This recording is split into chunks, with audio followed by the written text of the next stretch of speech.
Hey, welcome to Picks and Parlays here on the Sports Byline Broadcast Network, also streaming live on YouTube, Facebook, and Twitter. I'm your host, Nick Geber.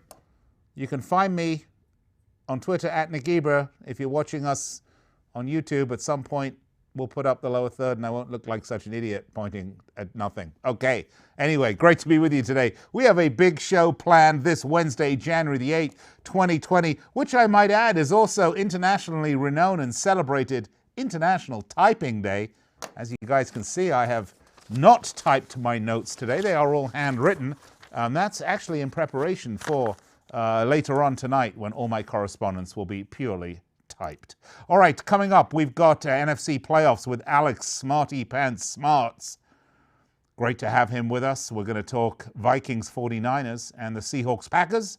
Then Sean Higgy Pop Higgs will join us for some college basketball. Kansas, Iowa, Florida State, Wake Forest, St. John's, Georgetown, and Pittsburgh, UNC. And then we'll top it all off with a little NBA rapid fire with our very own Craig El Guapo Trapp. And Ali, Third Degree Burns. That's right, she will be in studio here.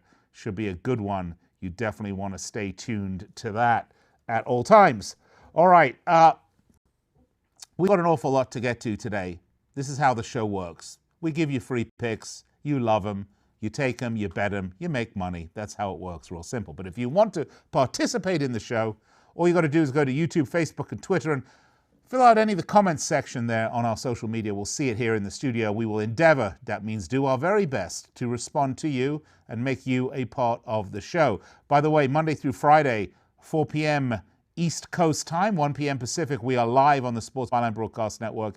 And throughout the day, we stream live content on YouTube, Facebook, and Twitter. You can go to picksandparlays.net to the website and find a whole boatload of free picks. And while you're about it, our expert picks are there for you. Very quickly before we go to break, we have a special offer, $9.99, any handicapper, the whole year.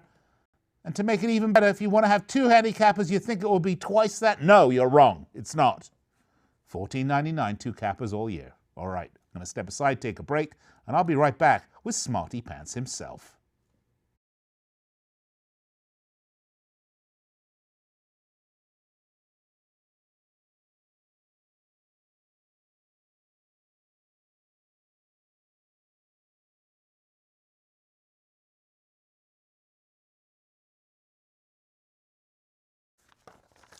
All right, welcome back to the show, Picks and Parlays. I'm your host, Nick Geber. You can Twitter me, twatter me, just reach out and shatter me at Nick Geber. That was good, wasn't it? Rhyming on the fly.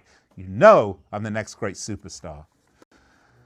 Well, a man who is the next great superstar of handicapping, though, is with us on the guest line. Alex Smarty Pants Smart joins me. We're going to talk a little NFL football playoffs, more specifically the NFC, because yesterday we did the AFC for you in case you missed it. You can check out that replay at picksandparlays.net. Smarty Pants, thanks for taking the time out of your busy day of counting all the dosh you make. Thanks. It's good to be here, G. Thanks. All right, let's start, shall we? I said I was going to throw you a curve. You asked me which game we're going to do first. So I'll tell you what, we're going to randomize it, Smarty Pants. Yeah, I'm not looking. Okay. I'm not looking at the papers right now. There we go. Oh, here we go. All right, let's go with the Minnesota Vikings at the San Francisco 49ers. The Vikings 11-6, 10-7 against the spread, coming off that 26-20 upset of the New Orleans Saints. And that was actually, I think, a bigger upset than maybe it looked on the surface. But Dalvin Cook's return was a game changer, also with a stellar showing from Adam Thielen. The Vikings D held New Orleans to 4-11 on third downs, and big part of why they won that game. They're 5-4 straight up and against the spread this season on the road. And the Niners 13-3, 9-6-1 against the spread. They have had a lovely bye week, where they've been celebrating International Typing Day by every member of the team has been typing thank you and love notes to their coach just as appreciation for the great season that they've had. But the bye week was a massive benefit for their defense because they had a real opportunity to get fit again. And I'm hearing Dee Ford and Quan Alexander are likely to return. That's bad news for the Vikings if that's the case. Anyway, Niners 7.5-point home favorites, total 45.5. Tell me I'm wrong, Smarty Pants. Tell me I'm wrong. You're always wrong, but you're right. Okay. You're right overall. But well, I'm right political strategically, but wrong tactically. I don't get this. So we could be married. I'm Canadian. You know, I'll just say a lot, and that'll make up for it. You know, this is a very interesting game. I'll tell you, because the reason why, what's happened in the long run, divisional road underdogs are 36, 24, and 1 ATS since 2003. What happens in this game, and I think this is partly attributed, this is from my point of view, I attribute this big divergence with the road underdog getting all the cash for everybody with the concept of the 49ers are so rested. And teams like the 49ers are so rested. I wouldn't take that into consideration. Sometimes, you know, all that hard play last week with the Vikings is momentum. It carries into this game. While the 49ers are flat, they've got to bring that energy up right away. So I kind of like the Vikings here. Not kind of, I like them. Wait. You like the Vikings and the points, or you like the Vikings and the money line here? I mean, are you going out on a big limb here? You know, let's sprinkle a little bit of Vikings on the money line. Absolutely. Really? Let's sprinkle a bit in there. Yeah, sure. You Absolutely. naughty Canadian. You're going for big upset. You're going to sprinkle a little money line goodness on the Vikings? Really? I know they have Molson Ale there. Is it got a very high alcohol content? You know, even when I'm really, you know, I've had too much beer, like I'm a good Canadian, I have noticed that Zimmer is just amazing against divisional opponents. He's 44, 19, and 1 ATS. That's 35.4% ROI. That's freaking amazing. So, you know, you got to look at this game and, you know, sprinkle a little bit of money line. Absolutely. I have to ask you this. Is marijuana legal in Canada?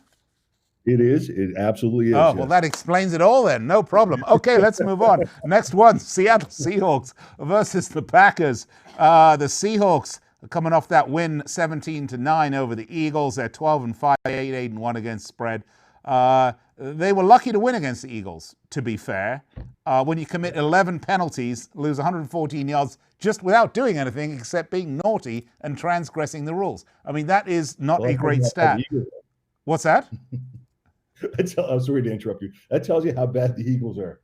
Yeah, right. That's what I was going to say. I'm not sure that's, you know, the Eagles really just were bloody awful, and you can't be that ill-disciplined against the Packers. Look, the matchup here is Seattle's offensive line against the Packers' pass rush. Packers ranked only 23rd against the rush, by the way. But look, too many injuries to list here for the Seahawks. But when I did count them, I had 19 guys that were out. And I think they only have, 2,853 people on an American football squad. So they're really going to be, in trouble finding enough people to fill it out. For the Packers, they're 13-3, 10-6 against the spread.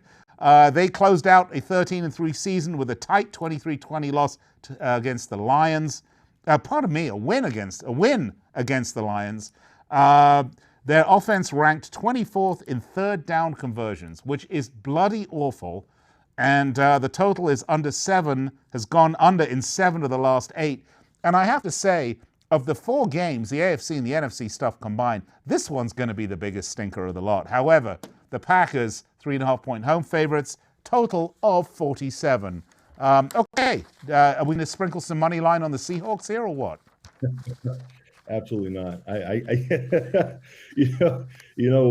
Since Rodgers came to town in Green Bay in 2008, there's been a big difference between Packers teams at home than there has been on the road. And, it's an 8.4 point per game differential from on the road where it's 0.1. So, we're close to more than a touchdown better at home than on the road. And then we see here -4.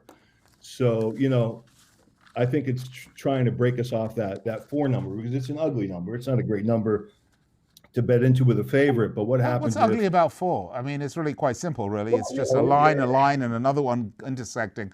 I think 3 is probably uglier, but then you could turn it upside down and see something naughty. So I don't know. I don't think 4 is that ugly of a number. I can never disagree with you. I don't know why. I have. I mean, 6 really so. doesn't have any aesthetic quality to it. Let's be honest. No, 6 is stick. But go ahead, finish. It's a bad number. but from my point of perspective here is, if you've got a team, are they 7 points better at home than on the road? And then once again, what is the difference between these two teams? And there we are. We sit at the 4. So where do I go? I look towards an under game, believe it or not. Yeah. And I think it's going to be a lot more grinding than people expect it to be, because that's where Green Bay has, as great as Aaron Rodgers is, their offense hasn't been clicking that consistently this year. And there's been long periods of time when we're really worried about them. So, well, at least the Packers get to know they're probably going to get about 100 yards free from ill discipline from the Seahawks. Yeah, I think sometimes, but they did play pretty good last week. And, they went against what you expected from a Seahawk team defensively. So we'll see. Like, it was the Eagles made them look better. Or their defense is starting to pick it up at the right time behind Carroll's intelligent tutelage. So give me your pick, and I don't want to pay for it. So make it a free pick. A free pick? We're going to go under. We're gonna crush the under here. Under the total of 47. Okay. Yes. And by the way, I don't remember. Did you give me an over/under on the Niners-Vikings game? No. It was 45. No, I don't want to go with that. No, I gave you the +7 with the Vikings and a little sprinkling on the Vikings. Yeah, no, I was just wondering if you'd endeavored to give us an under or an over, but apparently I have to go by your expert pick for that. Is that correct, Spotty Pants? That could be absolutely a possibility. Yeah. All right. Well, sure. If you like Alex Smart, and there's every reason to, even though he's Canadian, you can forgive him that one. You can pick up his picks right now at picksandparlays.net. Look, we have a special for you. We have 35 expert handicappers. You see a lot of them on the show here with me. I have a little fun with them, but really, these are serious guys that do their research and know what they're doing. By the way, coming up next, another serious guy, Higgy Pop. I know it doesn't sound serious, but well, okay, maybe not. But anyway, you can get one handicapper's picks, every pick they've got for the whole year for $9.99. And if you think they could possibly get lonely, you can pick up 2 cappers, not for double that, but for $14.99. Now, I was never that good at math, but that's telling me that's a great 25% discount right there. You want to jump on it now at picksandparlays.net. All right, it's time for me to take a break, but never fear, I'll be back shortly with Higgy Pop himself, Sean Higgs. We're going to talk college basketball.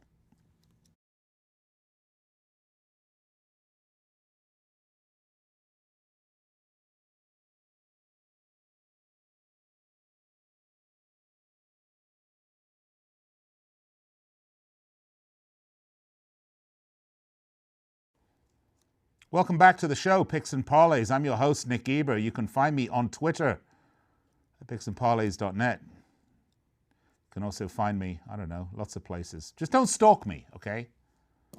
Unless you're like a supermodel or something, in which case I could probably, handle it, I think, maybe. All right, I promised you some college basketball. And you know what? I'm a man of my word. So I'm going to bring in our star handicapper, the Cheesecake Man himself, Higgy Pop, Sean Higgs, looking dapper in his Picks and Parlays hat and shirt, flying the flag with pride. Higman, I am really proud of you. Are you ready to talk some college basketball, or have you gouged yourself on your wife's fine Oreo cheesecake that you tell me she didn't make, but I know she did, that you're refusing to send to me? 9 pounds. It's tough. I can't have her baking that stuff anymore. I can't do it. I got too big. Well, almost too big for the clothes here. Because I'm not fat enough already. I could, I did tell her. I said, I told her. I said we got to send a cake out to Nick. She's like, "How will we send it?" I said, "I think we'll just put it on dry ice. You can put it in a box and send it out, right?"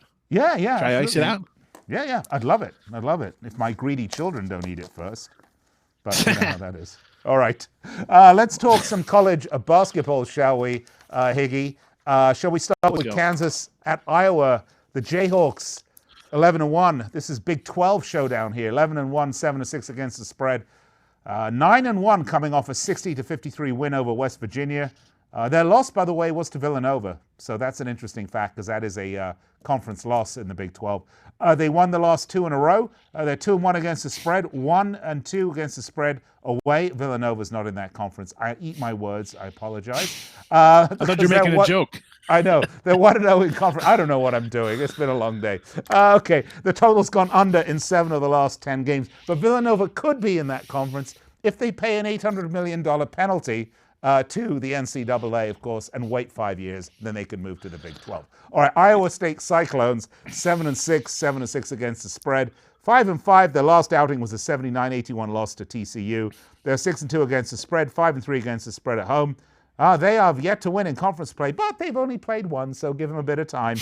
Total is over in 6 of the last 9, but the Jayhawks road favorites 6.5 points with a total of 146. All right, conference jokes aside, where are we going on this one?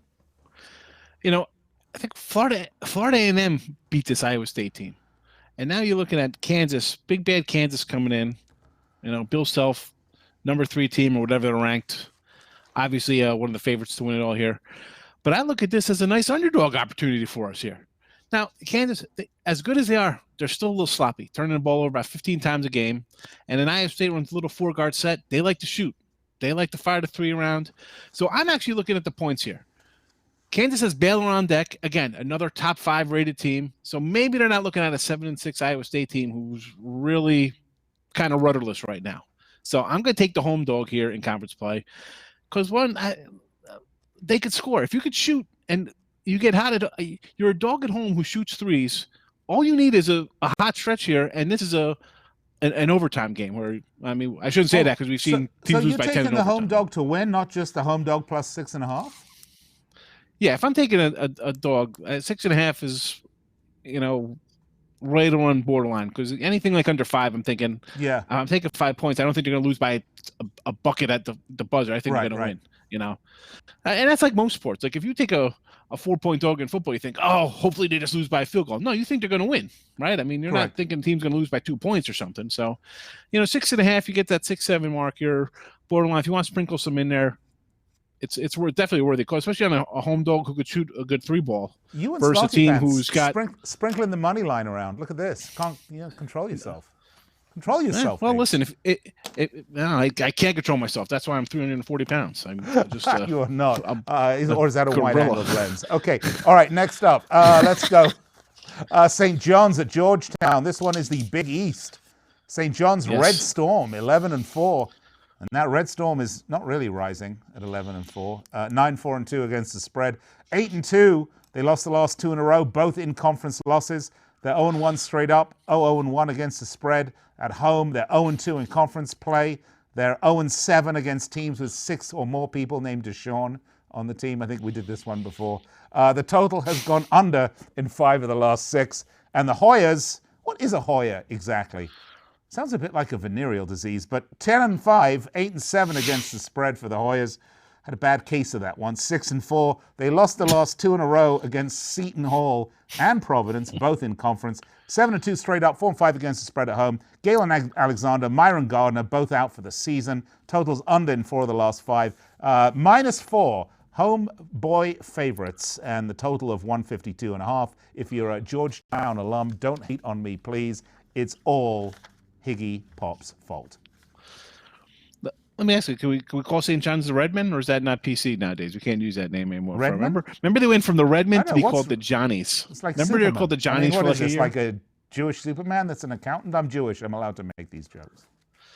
I like St. John's. I was a big fan back in like the Boo Harvey, Malik Sealy days. So listen, St. John's, good coaching change. Good coaching change. Mike Anderson's got this team playing a lot better than Chris Mullen. I mean, great St. John's hero, but as a coach, didn't do too good. They're 11-4. You beat Arizona, who's a pretty good team on a neutral court. You lost to Butler, who's a pretty good team. Again, these are 2 rated teams up in the top 5, top 10. So they're playing well. Georgetown, they lost 4 guys last month to transfers. You're running a 7-man rotation. You're down to 9 scholarship guys. I was reading an article like how Ewing just has these guys run sprints to get them conditioned because they have to make up for people not being there and playing. So I don't know. I'm going to take St. John's as in a 4 here. Both teams desperate. It is a short number at home, but you're telling me like at 4, it's 3 is supposed to be home court, right? Isn't 3 like the proverbial home court advantage? So on a neutral, St. John's better on a neutral. Is that what you're telling me here? So I don't know. Maybe I'm a little biased because I'm a St. John's fan, but I look at their win over Arizona, close loss to Butler, just the way they've just been playing under Anderson. Totally, I didn't see it. None of the preview magazines saw these guys being a really improved team. So I'm going St. John's. Ewing's got his work cut out for him at his old alma mater there, but give me the +4 with the Johnnies. All right, we got 2 ACCs for you. Which one should we do first? Let's do you choose.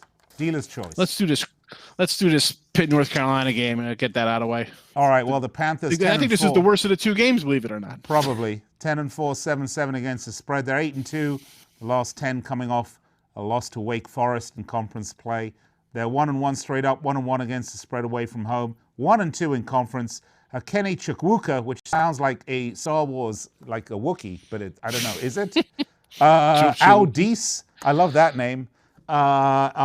Tony are out. They're 0-6 straight up. I can't pronounce these names. 0-6 straight up in the last 6. I don't even try. North Carolina, the Tar Heels. They're 4-6 in the last 10 for the Tar Heels. 1-2 in conference. Andrew Plattick joins Sterling Manley, Anthony Harris, and Cole Antley amongst the injured list. Those are easy names, by the way. That's why I like UNC.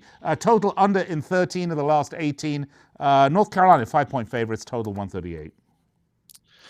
When I talk about the guys that can't pronounce their names, I just call them, they got the kid. This kid's good. Just say kid. Anyway, so like Pitt, 10-4 team. North Carolina, obviously, Cole Anthony goes down. The wheels have fallen off this. They missed their first 15 shots the last game. Yeah. I mean, I had to actually go through the box score because I didn't even think that was right when I read the recap. I mean, I got to tell you though, Roy Williams just does less with more. He's just a terrible game coach. I mean, he just wins based on talent. I don't think he knows how to coach these guys. I want to take Pitt here. I'm going to take Pitt in the points just based on, I don't know, Capel's improving. The second year, he's getting some of his recruits in there. This North Carolina team just looks lost. I mean, I know they're so talented and they get guys and they should be able to cover this based on talent alone. I mean, okay. Pitt does not have any size to battle these guys inside. The square play could easily be North Carolina. They should win this by 10 just because there's nobody bigger than like 6'5" on Pitt. Who's stopping the inside guys for North Carolina? That's where Carolina's always made their living. They always had some monster down below who run the court and you can't control them. But then they'd have 4 other guys on the bench who do the same thing with their size. So, I mean, Carolina should win, but I'm going to take Pitt until I see Carolina get a little more steady play because they've just been erratic. All right, Higgy, one more. We've got to make it quick. Let's literally have 40 seconds. This is easy. 40 good seconds, team, let's go. Good team, Seminoles. Bad team, Wake Forest. Forest State, 6.5-point. Home away favorites, total 142.5. Let's go. We're taking the dog here with Wake. Look for the 7. You can find the 7 out there. Listen, Florida State off a big win. They beat Louisville. You know what, though? They got Virginia on deck. I know Virginia's struggling a little bit. Still defending champs. Much bigger game. Not much focus here. Let's take Wake. Underdog play. Plus the points. Well, you didn't have to go that quick. I mean, we still have a minute and 40 seconds. I just thought, you tend to go on a bit. So I thought I would, give you some boundaries to play with. But look, I mean, if you're going to... All right. Oh, so listen. So last year, Florida State comes in. They beat Duke, and you know what? The next game they come out and lose to a Pitt team who I think they won 3 or 4 games last year in ACC play. So yeah. They've been known to lay an egg after a big win, and especially with a big game. Record-wise, Virginia's obviously not the Virginia last year, but it's still defending champs. You want to knock them off. So I just think it's just one of those spots. We've seen this before in college basketball. Teams kind of look ahead a little bit. You got a bigger game on deck than a 500 team ahead of you. You get caught sleeping. It happens. All right, Iggy, always a pleasure. You can find Sean Higgs right at our website, picksandparlays.net, one of our star handicappers. And do yourself a favor, if you're going to pick up a year pass, pick up Sean's picks all year, $9.99. Every single pick of goodness, you can get it for $9.99. And if you want to say have Sean and Smarty Pants, or Sean and Craig Trapp, or Sean and Tony Tellez, and Sean and the aged Chip Chirimbus, you can get all of that. 2 cappers, $14.99. Great deal. Go to picksandparlays.net right now and take advantage of it and spend the whole year betting with absolutely the best sports intelligence you can get, because an informed bettor ultimately is a winning bettor. All right, we're going to take a break. We'll be back with Craig Trapp and Ali Third Degree Burns for NBA Rapid Fire.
Hey guys, and welcome back to Picks and Parlays. I'm your host, Allie Burns, and it is time for the NBA Rapid Fire. We're going to do it for Wednesday, December the 8th.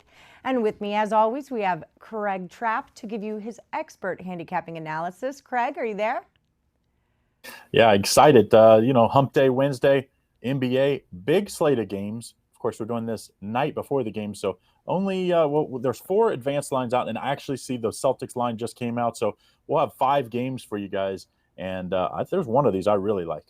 All right. There's one of them I really like too, actually. Let's see if we can have a meeting of the minds. Okay, so I'm going to start us out with a team that we talk about a lot on this show, and it is the Raptors. The Raptors are 24-12. They're going to be taking on the Hornets in Charlotte. A lot of those Raptors are injured. Most noticeably, their leading scorer, Pascal, he contributes 25 points per game. He's going to be out. They have won 6 of their last 4, but they're kind of doing that win one, lose one, win one, lose one thing. I hate handicapping around that. They are 19-13 against the spread, and they're cruising into, like I said, Charlotte. The Hornets are 15-24. They've got a few injuries as well. Kid Gilchrist and Marvin Williams are listed as day-to-day.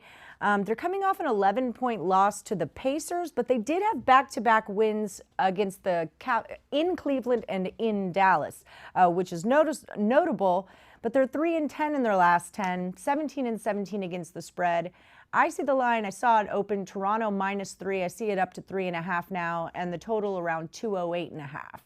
What do you got on this one, Craig?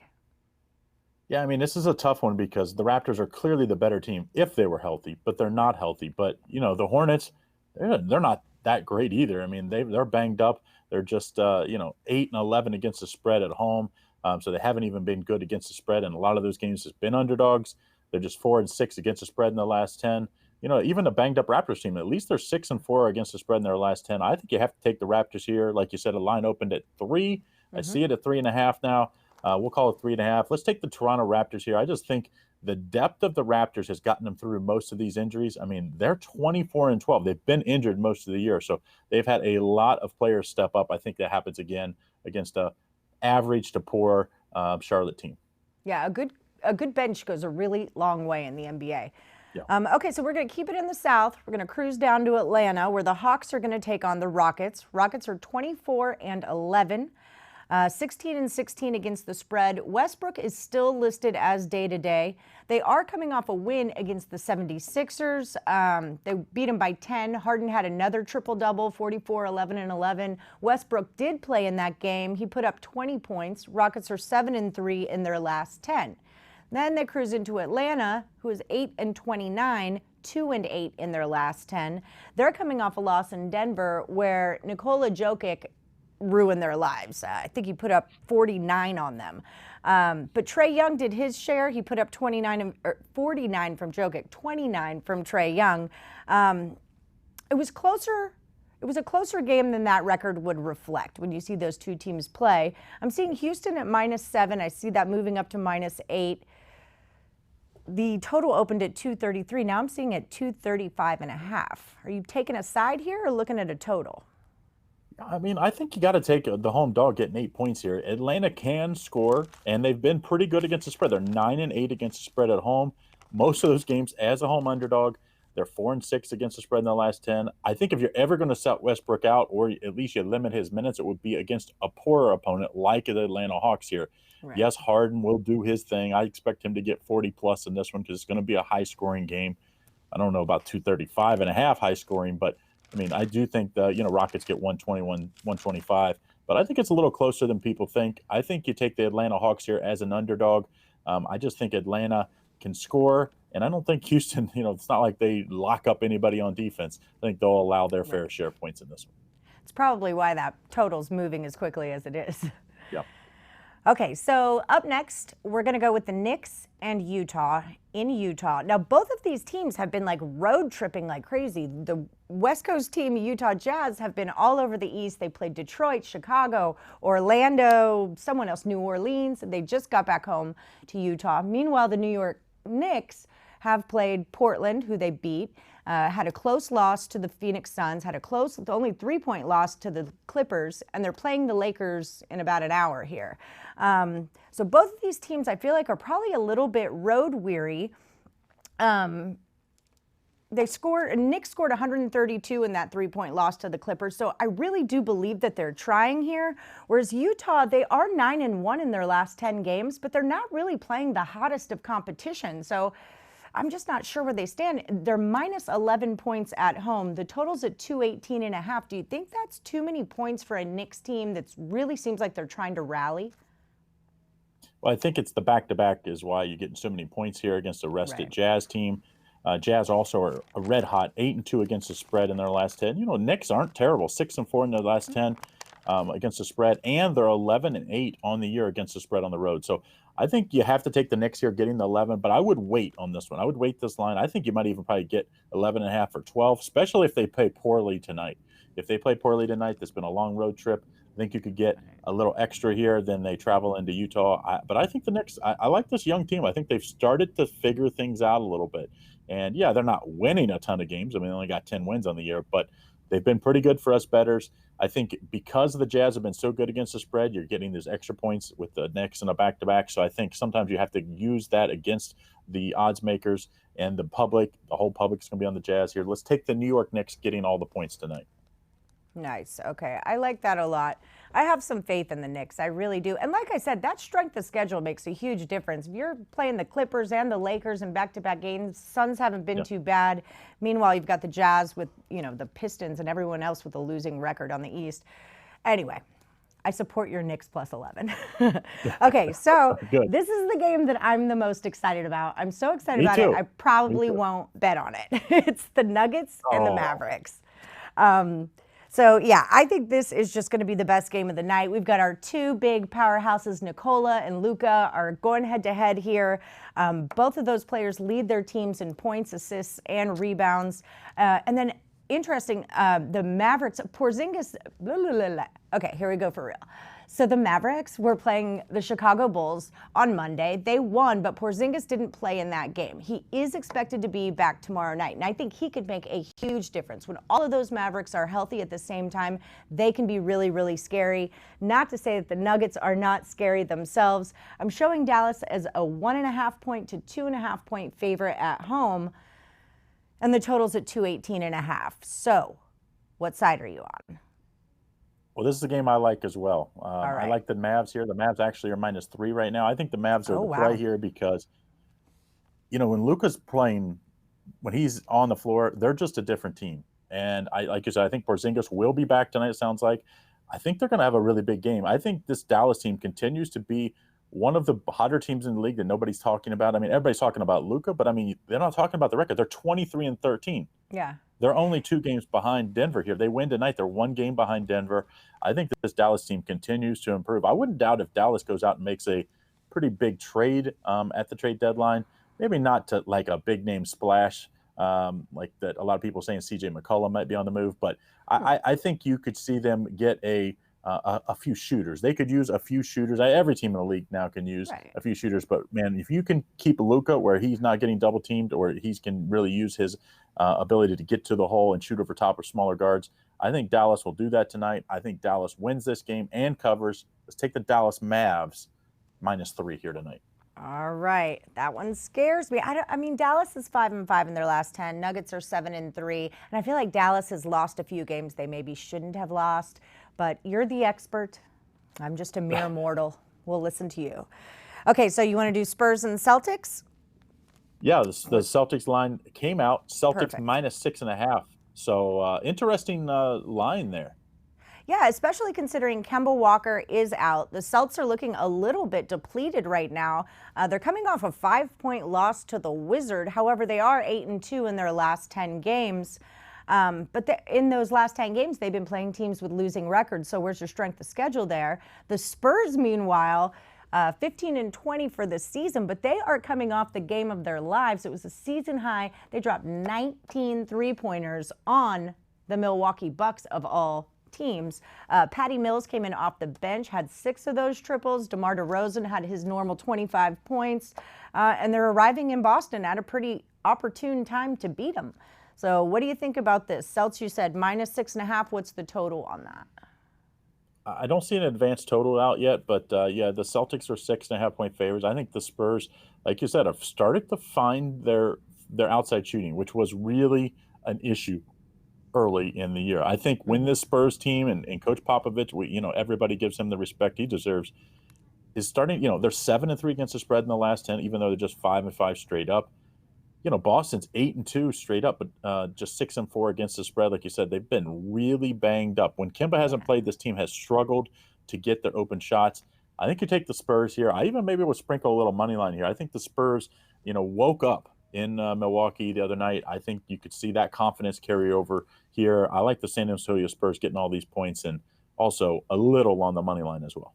That was an impressive win. 126-104 is not like we snuck by and got one on you. I mean, they showed up to play basketball, and that's exactly what they did. So I like your play. It was over early, too.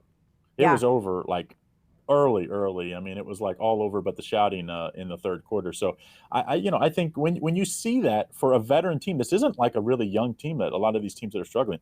Yeah. DeMar DeRozan, veteran. Patty Mills, veteran.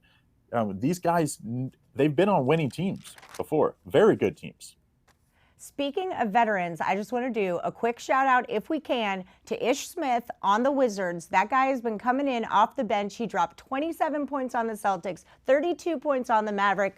I see you, Ish. I see you. I like what you're doing. They're playing the Magic on Wednesday. Huh? Could be a trade deadline guy. I mean, the trade deadline's not that far away. A lot of these guys that are, right now shooting and guard play in the NBA is at an all-time high. I mean, you got to have it. And there's a lot of teams that could use it. I mean, the Lakers, the Clippers, all of them have been talking about adding pieces. The Jazz, I could see the Nuggets and the Mavs. All those West teams could use a little extra guard. So maybe Ish Smith is on the trade deadline. I love that guy. I remember him from Wake Forest. So it's just one of those names and one of those players you just stick in your head. And I was thrilled to see him, grabbing headlines finally. Well, he's got his opportunity because Wall and Beal also banged up. Yeah, that's just it. He's totally stepped up for Bradley Beal. Well, all right, Craig, Absolutely. That just about does it for us.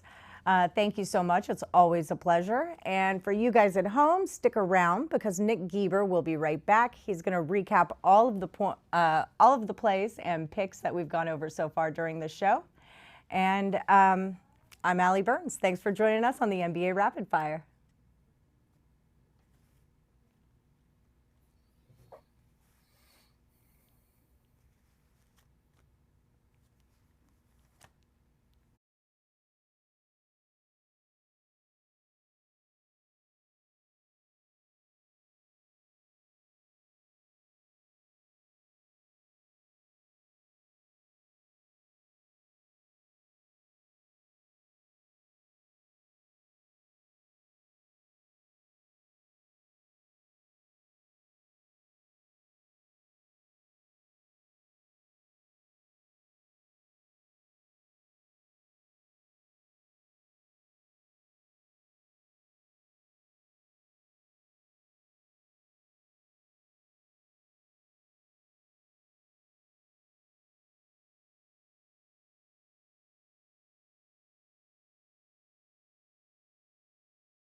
Welcome back to Picks and Parlays here on the Sports Byline Broadcast Network, streaming live also on YouTube, Twitter, and Facebook, where we're with you each and every weekday, 4 p.m. Eastern Time, 1 p.m. Pacific. And then, as I mentioned, we stream throughout the day on the social media channels. I'm your host, Nick Geber.